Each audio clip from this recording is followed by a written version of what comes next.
You handled that without killing anyone. Wakako spoke the not-quite question, as I was sitting across from her, not at our usual spot. Wakako had sent me a drop-off that ended up being an old apartment complex. A few men, obviously TC, or at least with their looks, helped carry Susan out of my car and into an apartment that had two other people. One was a Ripper, and the other was Wakako. I thought about it honestly. I could have killed them all, almost did. But they weren't scavs, even if they tortured your contact. I figured it was cleaner this way. You did well, she said after a while, taking a puff on her cigarette. Padre is already annoyed with the discovery of my agent. The lack of bodies to clean up will make our next communication more civil than it would have been, she explained casually. Those guys were Padres? They were Valentino. She responded as if that answered the question, and I guess it did. Every tiger claw was probably under Wakako's thumb in a similar way, at least to her mind. Should I call him and apologize for roughing up the guys? No. She answered back simply, and I nodded. Motoko, Wakako said suddenly as I was looking over at the Ripper taking care of Susan, making sure she wouldn't die. Yeah? I don't enjoy offering surprise gigs like this, without warning and demanding it from you. It's unprofessional. You took it without complaint and did what I needed. She took another puff of her cigarette. You've grown from the fool who walked into my office earlier this year. Oh, thanks, I said, a little happy despite myself. Wakako was like my strict Asian grandma. Well, my Yakuza grandma. You haven't done any work at the afterlife yet, she said suddenly, and I perked up and looked over. No. Rogue gave me the invite, but I haven't really needed to do much work. Recently, I've been doing other things. I suppose you wouldn't, with Ms. Mitsunashi's jobs keeping you busy, she said, and I smiled as Hiromi was acknowledged. The last one was pretty fun. I heard about it. 6th Street were quite unhappy with your interference. Although none of them wanted to interrupt, considering the armament you brought along. The Minotaur is so cool, I replied back, smiling because it fucking was. Wakako? The patient is waking up. The Ripper called, and Wakako turned her attention away. Motoko, payment will come through soon, just give me a few hours. Hey, don't worry about it. You got something else to do first, I assured her, and got up, stretching a bit, and accidentally hearing a tearing noise. Dang it, this stripper gear is shit, I cursed, turning an actual scoff from the older lady. That isn't stripper apparel, dear. You are far too dressed for that, she snarked at me, and I couldn't help but laugh at the older woman's words, but I also really didn't want to ask how she knew that, in case I would be subjected to mental trauma, so I headed out with a wave. Wakako seemed pretty gentle with Susan. She wasn't a relative or something, right? Please don't ask any questions, I sighed. I had decided to change once I was back in the apartment. Changing in the car hadn't been very comfortable the first time, but even with my normal jacket over my shoulders, and carrying my gear in my arms, I still looked like I just left my job as a stripper. And June was not just home, but had been walking back to the couch with a burrito in his hand when I opened the door. No chance for me to sneak in. I have so many questions, he said, going directly against what I had asked as he turned away from the couch towards me. Let's start with... Nope. No questions. I need to get changed and throw this away. It's not mine, and doesn't fit. Well, yeah, of course it doesn't fit. You had to stuff the shit out of that top. June snarked back, and I felt my jaw drop as I brought my holsters and leotard up to my chest to hide it. No, I didn't. Motoko, June said in a monotone, and then added nothing else. As if saying my name would make me realize how silly I was. But joke's on June. I'm capable of bringing up his weakness. The nuclear option in this situation. We are not talking about my tits right now, I demanded, and June flinched, deciding that the better part of valor was to run away. Which I also did, hurrying to my room to take off the stripper wear and get dressed in comfortable leotard. Definitely covering more skin. I looked down. Actually, when I didn't wear the jeans with it, I think I actually showed more skin. Nope. That thought was going to be shoved into a dark corner and never thought of again. Stepping out fully dressed, I noticed June was still waiting for me, with a look on his face demanding answers. Okay, I'll say this once, and we never talk about it again. Wakako called for an emergency gig. Had to pick up a contact that got ratted out. They were holding her in a club, like a BD bar. I had to sneak in. They had a netrunner watching the cams, so I couldn't just walk in normally. I saw one of the girls leaving and acquired her uniform. That's it. We are never speaking of this again. Motoko. What? You looked like a stripper. June. Yeah? You look like a 2-bit Yakuza. I offered back and June actually flinched looking down at his clothes. What part of me is 2-bit? Motoko. Hey, don't walk away. What part of me is 2-bit? Tashikoma was doing well. I had spent the night after the gig working on building a personality kernel. The small seed wasn't anything big yet, still far too early to really do much, but of course I wanted my Tashikoma to be cute when it was done. I couldn't run it yet. I didn't have the processing power on my hardware on hand. But I had a plan for that. Long before the sun was rising, I was heading out, driving across the city to the Netrunner cave. There I plugged not just my laptop into the server, but the Tashikoma as well. The server synced in just a moment, and I edited my lobby to allow the Tashikoma access. With a bit of work it was ready, and I went and plugged into my Netrunner chair, making sure to fully hook in. I wasn't doing a deep dive, but I was going to do a lot of work. A moment later I was in a digital landscape.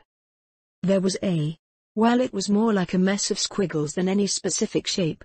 The Tashikoma didn't have a sense of self, or even a digital avatar. It wasn't even at the level of a demon yet. It was probably about 70% on its way to having enough data to be considered an IMP. Of course, unlike an IMP, it would be capable of improving. I was going to speed that up. First thing I did was bring in the dimensions for the Tashikoma and sync up the digital connection. The digital mess buzzed for a second as it shifted into the form of a Tashikoma. It took a second, but the learning module activated as it took a step. And then another, and then it was walking around. It wasn't quite right to call it exploring, there was no impetus in the motion yet. That was what I was here for. Personality was actually really easy. Anything digital had some personality now after all. The thought made me think of Brendan, the SCSM capable of so accurately pretending to be alive people thought it was a full AI. There were even personality systems for agents, to let them talk to their users. I didn't have one, myself, or at least I had never activated one. I didn't need a second voice in my head. Anyway, with the Tashikoma settled I pulled up a digital screen. There were plenty of personality matrices out there.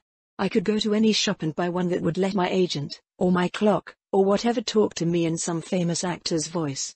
But that was crap. I wasn't making some dirt-tier program. I was raising a Tashikoma.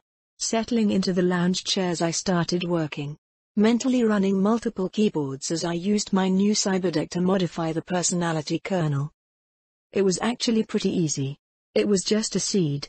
The beginnings of how the Tashikoma would develop its personality. It was easy to start, but it would take a long time to grow. But I stopped as I was just starting to get going. A long time? I don't think I wanted to wait a long time. The longer it took, the longer I would be without my backup Tashikoma squad. I looked at the little digital avatar wandering around, completely without awareness, completely without a ghost. I knew how to make an AI grow faster. I just couldn't do it yet. Lack of equipment, lack of skill. The fact was, I couldn't think like a digital entity. I had started moving towards that with intelligence, over 10. That was basically what intelligence did once it went past the human limit. It let me act as if the digital was my native space. It's how I was able to run multiple keyboards at once despite how difficult that was. I pulled up my stat screen. 1 stat point. Sighing, I shook it off. Decisions. Make myself stronger, or make myself mentally safer? I didn't exactly want another episode. Burning my Cyberdeck out for nothing wasn't a fun experience. I hummed as I settled back, letting myself just think. My neck didn't get tense on the web. My body was far enough away that sort of thing wouldn't be noticed. It hadn't been as bad since I dropped a stat point into my neural link, but I really wanted to get stronger too. Cyberware, or advancement? It was a choice I was coming across more and more, and once all my stats were over 10. Yeah, that was going to be tough to choose. I really needed to figure this out. So I decided, like all important choices. One for you. One for me. I said. Unless something crazy was happening, I would spend my stat points like that. Last point had gone into adaptation, and I was feeling better with that. So the next point was for stats. Nodding, I dropped the point into intelligence, bringing that up to 12. But that was only the stat. It was time to level the skills. I was about to dump points into stuff before stopping. Dumbass, remember what happened last time? I cursed myself. No more leveling stats more than one at a time with long rests in between. 1 point went into breach protocol, bringing me up to 11, and another in programming, keeping me at my max of 12. The influx was intense, and I felt the way I programmed change irrevocably. It was one thing to still use a physical system as preference. It was another to know that you didn't need them. I had programming on my mind. Motoko. Hiromi cheered as I opened the door, earning an armful of my bestie as she hugged me. I'm free, she cried out, and I nodded. Friday afternoon. No more school. I have good news as well, she offered as she raced over to the couch and leapt onto it, flopping down and sighing in relief. Hello to you, Hiromi. I'm glad you had a good day at school. Oh, you had that for lunch? That's nice. I teased as I joined Hiromi, who just grumbled at me. Business, Motoko. Business. We have a meeting tomorrow, to finalize the sale of your song. She explained, and I nodded, remembering that was a thing. Yes. Okay? You need me?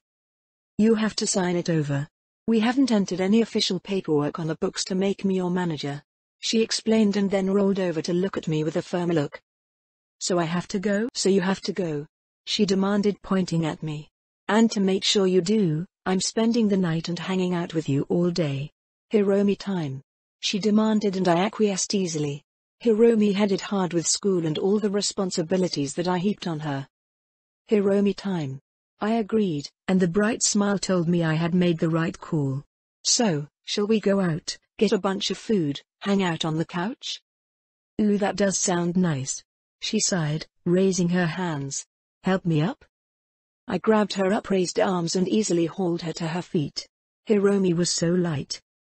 Come on, I'll drive, I offered, and Hiromi whined.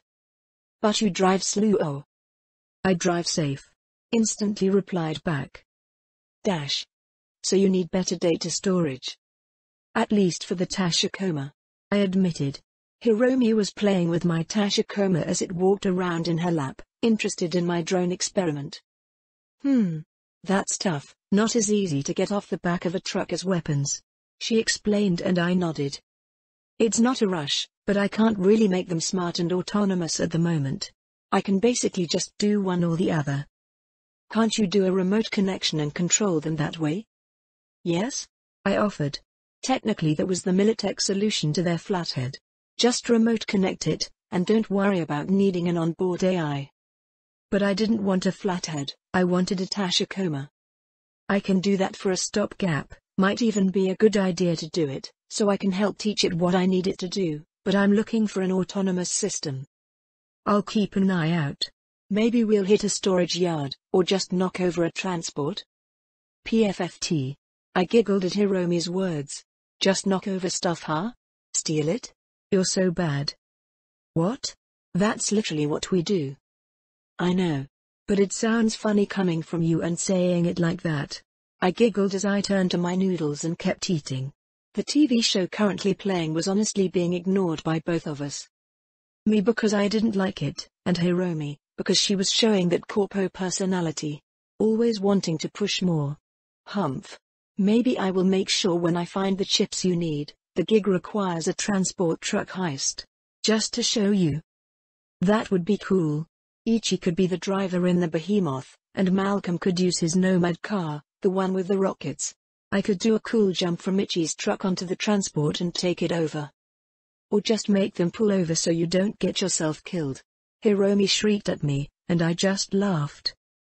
This was nice, The stress from the week disappeared off my shoulders as Hiromi and I hung out making fun of bad TV and eating ourselves sick. Hiromi the next day marched me down to city center, practically buzzing with excitement, as she guided me towards a specific building into its garage, using an access code she supplied, to enter into the building's garage. Must be exciting. To be doing like a real business deal, I offered to her, as we slipped into the elevator. I've done business deals before, she replied semi-distracted, but I could see her cheeks flushing. Yeah, but that was on the street. This is like the real deal. Bet no one in your class has ever gotten even close to this sort of thing, I whispered teasingly at the end. Definitely not. Those losers and overinflated egotists, she chirped, pleased, and then focused up as the elevator ride ended. The doors opened onto a fancy upscale reception, carpeted and warmly lit. At the end of the hallway was a woman with tasteful cyberwear, elegant and attractive, sitting behind a desk. The big company icon above her head was rather telling. I followed along after Hiromi, who had shifted her face into a mask of confident arrogance. Neither woman spoke up at first, Hiromi's eyes flashing, and the woman's did as well, before her cement-like smile broke. You are right on time, Ms. Mitsunashi. Keiko will guide you to the conference room, she replied, and another woman dressed in the same way stepped out of a side door, throwing a fake smile and bowing. We both followed Hiromi, staying confident and cool, but I could see the tension in how she walked from knowing her. I was basically uninterested in the pageantry. I wouldn't even be here if not for Hiromi asking me to. I just didn't need the eddies, or the fame, but if I could help out Hiromi's dream by giving her access to the rich and powerful, I wasn't going to deny her. We were guided down the hall, Keiko smiling fakely, her voice chipper and happy as she talked up her company. Blah blah blah. It all went in one ear and out the other. I've heard enough corpo jargon in my life. I didn't need more. Finally the door was held open for us, and we walked into a brightly lit conference room. An entire side of the wall were open windows showing the towers of City Central. But I was more interested in the other end of the table. The one man sitting. Expensive suit, and more expensive smile. But it was the two standing behind him that caught my eye. They looked like accountants, standing behind him with tablets, and even some actual papers in their arms. But I recognized the stance, the way they held their arms. They were armed. Bodyguards? I stopped behind Hiromi as she took a seat across from the man, earning a confused look from her as there was a chair beside her for me, but I was fully in bodyguard mode myself now. Ms. Mitsunashi. I am Sam Henson. It is a pleasure to see you face to face. Rarely do I get such riveting back and forth for something so simple as a small music deal. Small or large, hardly matters. Not when it comes to who is asking for this deal. Hiromi seemingly reposted, bringing up Denny in her first line. Ah, if Hiromi had been getting back and forth, then likely the company was trying to screw me? Hey. Our contract is welcomed by many up-and-coming artists. He replied back, but Hiromi laughed fakely. Artists, am I right? They never know what they want. Or what they need. She shrugged, and I actually almost looked at her myself, because that almost sounded like a bit of a dig towards me. I'm sorry Hiromi, I just don't like all the attention. Well, we've run your contract edits through legal, and they were denied of course. He offered casually. I've taken the liberty of going through the edits you desired and altering them into something that will work for us. Hiromi didn't frown, she didn't smile either. Simply waited, as the man's eyes went blue as he sent over a file to Hiromi. I could practically see the file transfer over, but before Hiromi could open it I attacked. Slipping into the network transfer to Hiromi, I popped up a small text file on her agent into her site. Motoko, give me a second. Checking the file. Hiromi, okay. A moment then to look it over. She replied verbally, and I checked over the file, searching through it before deciding it was clean. Yoko was right, checking file transfers first was a good idea. Hiromi nodded, popping it open, and I pulled out of her system, leaving her to check it over. The room was quiet as Hiromi's eyes continued to glow, telling everyone she was reading through a document. I kept an eye on the other guards, but neither seemed to register me as an actual threat. Which was kinda hilarious, but I just took it as a good thing and continued to stand guard as Hiromi browsed. Finally she slapped a hand onto the table. "Ridiculous," she said instantly. "We are selling a song to Master Space Records, not selling the musician's rights. You want to be able to sell the song without giving attention to its songwriter. That doesn't work for my client.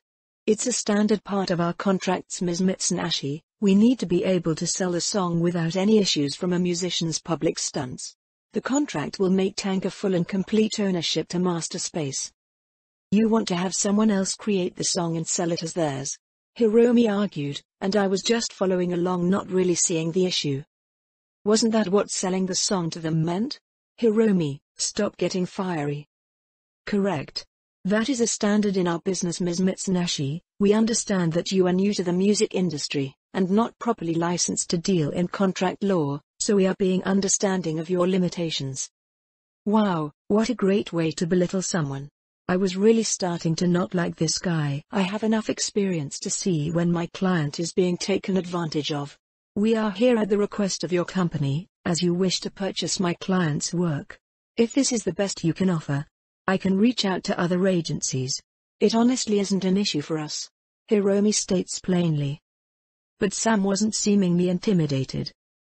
"The door is behind you, Ms. Mitsunashi." "Then I'll leave explaining the situation to Denny to you," Hiromi added, rising up, and there was a tension in the room. The two guards behind Sam shifted. I didn't move. Better to let them think I'm nothing in case I needed to move. If either of them reached for the weapon, they would be dead before their hand touched it. "Hold on, Ms. Mitsunashi," Sam demanded, and Hiromi calmly finished rising to her feet. "Do we have any further business, Mr. Henson? Allow me a few moments to make a call. It would be a shame to lose your client out of such a profitable enterprise," he explained with a smile that was as fake as his attempted kindness. "I can wait a few minutes," Hiromi replied back dryly, confidence in every inch of her. She had definitely won that exchange. "Enjoy some snacks while we wait," Sam offered, pointing to a table that had. "I guess they were snacks? I don't really get it." Hiromi nodded, and actually walked over, grabbing a soda out of a mini fridge I hadn't even realized was a fridge, and then taking some of the weird wafers. Rich people food was fucking weird. She grabbed one and bit into it, and looked to me, but I just shook my head and remained standing in place. I still didn't like the look of the guards. Time stretched on, and eventually Hiromi got sick of standing, so she retook her seat. And then Mr. Henson's eyes finished glowing. "We will acquiesce on the matter of copyright. Ms. Kusanagi's name will be attached to the song. In regards to your second alteration, which I know you will harp on, we will allow royalty payment into the contract, although the gross will drop significantly," he replied with an unhappy smile. "I will be happy to look over the contract again." Sam nodded, and instantly Hiromi received another file. After checking it again, I allowed Hiromi access to it. She looked it over for a good 5 minutes. Much longer than she had the first time. "One minor alteration to line 140B," she demanded, and the two played back and forth file sharing for a minute before Sam nodded. Master Space Records agrees to the alteration. And then, to my surprise, an actual paper document was put forward by one of the guards onto the table, and Hiromi took it, looked it over and nodded. "Sign here," she told me, and I hesitated, looking it over for myself. It was basically a paper sign of "you agree to the terms of the digital agreement." Seemed sort of extraneous to me, but I shrugged. Looking to Hiromi, she nodded, looking pleased. "All right." I signed my name. "Thank you, ladies," Sam said as he stood. "The deposit will be made promptly, Ms. Mitsunashi. The royalty processing system will be open to you and your client. Master Space Records welcomes you both to a fruitful partnership." There was a lot of back and forth between Hiromi and Sam after. They both made snide remarks hidden in flattery thing, but Hiromi was happy, and I didn't think Denny was trying to play me. And really, in the end, if they did play me, I would either shrug and go on with my life because who cares, or decide to bomb their offices or something. It's kinda funny how little things like being stabbed in the back hardly mattered when you knew without a doubt you could murder everyone in the room without breaking a sweat.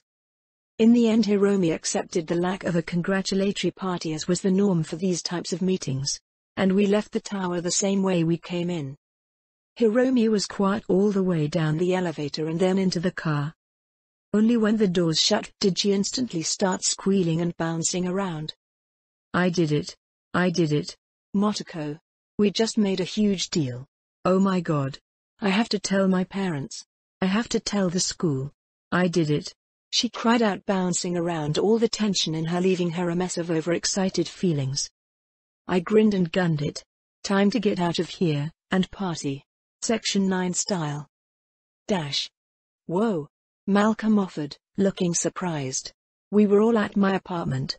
Having called the boys on the way home, they were surprised at the sudden party until Hiromi had shyly explained what she had done. Damn. Ichi exclaimed. That's big times for sure. Was it a lot of eddies? It wasn't as much as it could have been. Hiromi responded. But I got a royalty agreement, and they have to acknowledge Motoko as the original creator. She looked pleased at this. Honestly, I didn't care much. I still wasn't sure if I even wanted to have my name out in the music sphere. Seemed like a good way to get the wrong sort of attention, but I shrugged. It was good for Hiromi. Damn. Ichi repeated, and I laughed at his shocked look. Here, Chum, have a drink. This is a party for Hiromi after all. Doing such a great job with her business deal. What? No, Motoko Yugong, this is your party. You made a song and sold it to a major label. You, she said, poking me in the cheek with an outstretched finger. I responded with a shrug. I think going through a contract and forcing a major label to accept the changes is more impressive. I said, meeting her eyes and smiling. So proud of you. Hiromi flushed at the praise and looked away. That's crazy. I mean, I know Motoko picked up the whole music thing. She's played her songs for us a few times, but wow. Malcolm added, looking at me, and this time it was my turn to be a little shy. Guess I know a future rocker boy. Not. I denied, crossing my arms in an X. I just do songs sometimes. Being all famous and stuff would be awful. It would be so hard to go around and kill people for a living like that. I offered, and Ichi instantly broke into a laugh, and then louder. Jesus Motoko, only you would turn down a nice gig making music, being famous and everything so you can keep being a merc. You know some rocker boys still act as mercs and stuff, right? Rarely, and that's not what I mean. I just don't like the idea of being famous. Ichi just shrugged. You do you. But it's preem regardless. Thanks. I said, happy that Ichi at least wasn't going to keep poking. We ended up partying all afternoon, and then June walked in. He came inside to the sight of us laughing hilariously at the stupid show that was on. Well, the others were laughing. I was mostly just groaning in horror at how terrible the jokes were. June. What's going on? You guys have another gig? He asked as he pulled himself slowly out of his jacket and threw it on a table. We are celebrating. Tired? Just a bit. Sensei called me in for slacking. He replied, and I nodded at that. Good. June needed the exercise. He said you should go in soon. June said, and I slumped. I guess I can go in tomorrow. So what are you celebrating? Oh, pass me those? June asked as he slumped onto the couch and Malcolm handed over the carton of fried rice to June. Well, they called it fried rice anyways. Motoko sold a song to a record label today. What? June asked, looking up from the food, rice falling from his chin in surprise. It's not that big, June. Remember when I met Jenny at the recording place? You already knew I sold her the song, we just finalized it today. Hiromi helped me deal with all the contracts and corporate stuff. So we are celebrating her work. You had to do like a contract and stuff? Why didn't you just get the eddies? He asked, and Hiromi groaned. June. Business is more than just eddies swapping hands. He just shrugged. I guess. Don't bother trying to argue with him, Hiromi. June is a dummy. I offered, knowing that I would get a reaction as June glared at me. Motoko. Yes, June me. I chirped, teasing, and he glared before scoffing. Well, it's good. You going to try and write more songs to sell, or play? You should. Hiromi, get Motoko to put on a show or something. June. Stop trying to make me a rocker boy. I'm a mercenary. Got it, Hiromi? Jun asked, ignoring me. I threw a pillow at him, but he just grinned, ignoring my refusal. I'll do my best, Jun. Hiromi. Dash. The next morning as the sun rose, I changed into workout clothes and headed out for a jog. I had enjoyed the party with my chums, but it was nice to have the whole selling the song thing not hanging over my head anymore. Even if Hiromi refused to stop bugging me about it, I jogged all the way down to the Sakura Market, enjoying the early morning sounds of Night City. Once there I stopped for some breakfast, and then jogged back. Warm-up complete. I hit the gym area. Haven't seen you in a while. John found me an hour in, as I was using some free weights and squats. Been busy. I see that. New Chrome. Yeah. Got. A Sandy. I told him in between squats. Hey. The kid'll be happy to see that. Or she'll be annoyed. You talked to Hayato recently? Not. For. A bit. You should call her up and set up another spar or something. She'd appreciate it. I heard what the real words were behind John's offer. I'll text her. Now. I offered and John smiled, nodding and moving away, letting me refocus. A spar did sound nice. Motoko, you want to meet up for a spar? I sent out, and nearly instantly got a response back. Hayato, that would be acceptable. I chuffed out a laugh. Hayato and her Karen were kinda funny to deal with. Motoko, working out now, but I can head to the dojo anytime. Hayato, I'm already here for my morning workout. Do not keep me waiting. Nodding at that, I racked the weights, rose up and stretched. Time to go play.